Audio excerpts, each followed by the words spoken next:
home to a team who made some moves in the offseason to go and get a new offensive coordinator and an offensive assistant coach, and Eric Bieniemy, who has been the offensive coordinator for two Super Bowl teams in Kansas City with Patrick Mahomes and Andy Reid.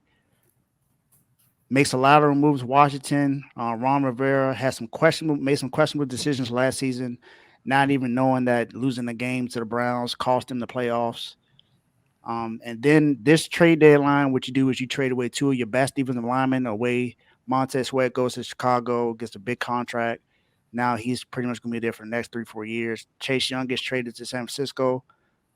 Now he's along with his brother Nick Bosa. Are the Commanders playoff bound this season? And Tony, I'm going to you first. You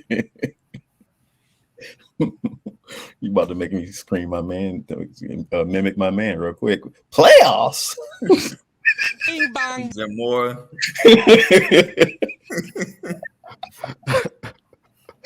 Dude, no, they're not. No, they're not going to the playoffs. And it's not because they're not talented, it's because they're badly coached. That's why they're not going. It's not like they don't have talent. Even with Chase being gone and Sweat being gone, they were still in the game yesterday. All right, they were still in the game yesterday. So it's not like they got rid of them because they knew they weren't going to be able to sign them, neither one of them back. That's the only reason why they got rid of them. It was smart, right, to get rid of them, but they weren't going to sign either one of those two guys. They weren't going to be able to do it. They were going to go somewhere else. All right, so that's not it. The problem with them is you got a head coach that doesn't know situational football. And then you have a defensive coordinator who looks confused on the sideline every time you look at him. He's like looking up like the sun is in his eyes all the time. He can't figure things out. Like, if they get rid of those two, bring in two quality guys for those positions, even if they do promote Eric to head coach, which I don't think they should do. All right. I think he, I don't know if they should do that with him. Just yet, just because of what's going on with that team.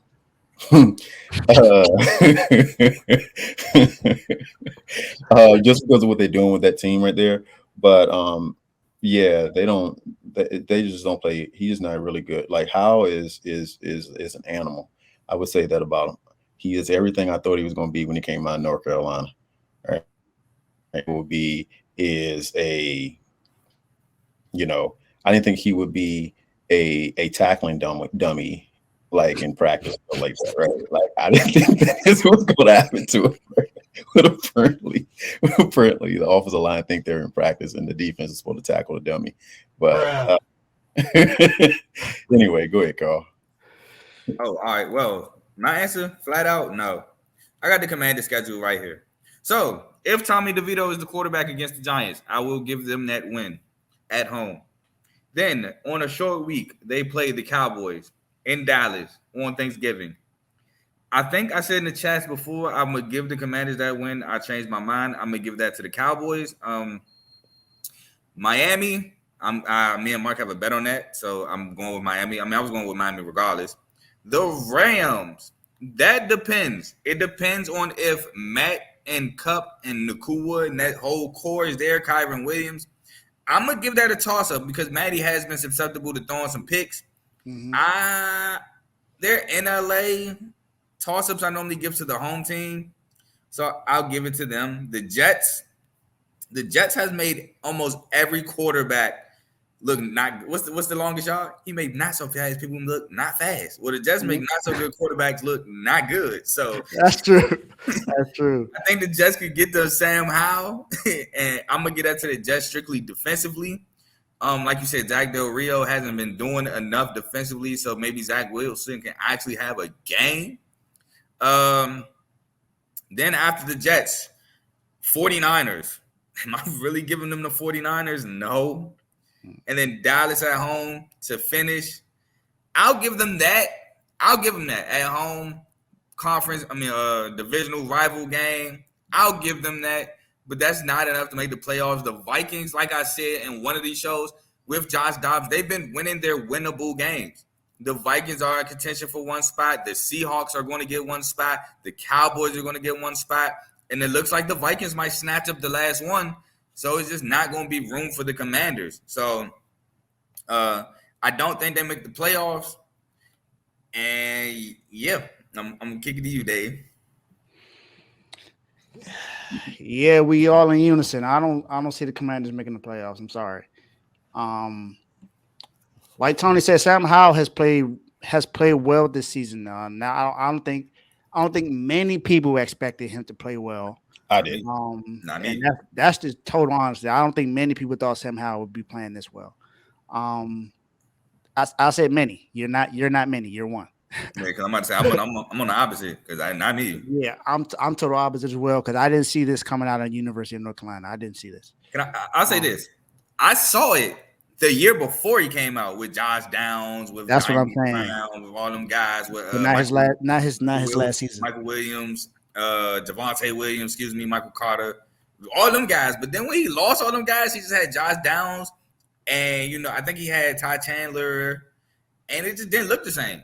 I mean, offensively, it didn't look as good as the year prior. So I was like, oh, maybe he just need guys. Which Commanders got guys, so I should have trusted what he had. But I was like, oh, he just need pieces. He got him and he balling. So that's why I said he has a talent around him, and that's why I thought that he was going to be what he was that year you're referring to. I just thought he would be. I didn't think he would be unprotected like he is right now. Like you got to you got to look at it like this right here. The fact that he's playing behind that line and he's doing what he's doing behind that line is incredible, because there are times where the ball's in his hand and a defensive player's in his face. Once he in the shotgun, someone's in his face already, and he has to make a play. So yeah, this I think we talked about this before that the offensive line. I know we said it on the show before, but this offensive line needs a lot of work. Definitely needs some improvement in the offseason. That's something they should be focused on. But like Carl said with the schedule, I just don't see many wins with the remaining games coming up.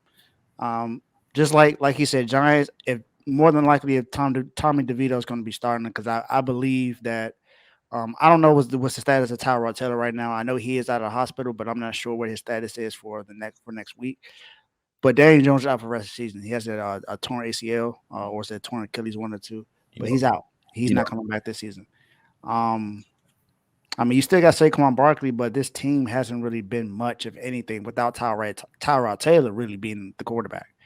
And if Tommy DeVito's there, I mean, I guess we don't want to compare the Commanders and the Cowboys, but the Cowboys just made them look like nothing yesterday. And I don't think Tommy DeVito belongs in here. Maybe he belongs in the Sopranos, but I don't believe he belongs in the NFL right now. Put him more than Daniel Jones. Yeah, that's true. That's true. But I don't see. I could see them. I could see them when beating the Rams. I could see that being a possibility just because if they're able to force turnovers. That hasn't been the case for them all season, but they've made a few teams force turnovers. So I can see that happening and then being able to have that win. I could possibly see them beating the Jets, but like you said, that defense has made a lot of quarterbacks look mediocre. They made Patrick Mahomes look like he was Zach Wilson, make Zach Wilson look like he was Patrick Mahomes. So I don't see many. I could see them beating the Cowboys in the season, but on a short week, knowing that the Cowboys have been beating them on bad teams, not saying that the Commanders are one of the baddest teams, are one of the worst teams in the NFL, but there are times where they look like a really bad team. So we'll see. But the Commanders have played tight against the Eagles, so that could mean something. But like I said, I don't see the Commanders making the playoffs.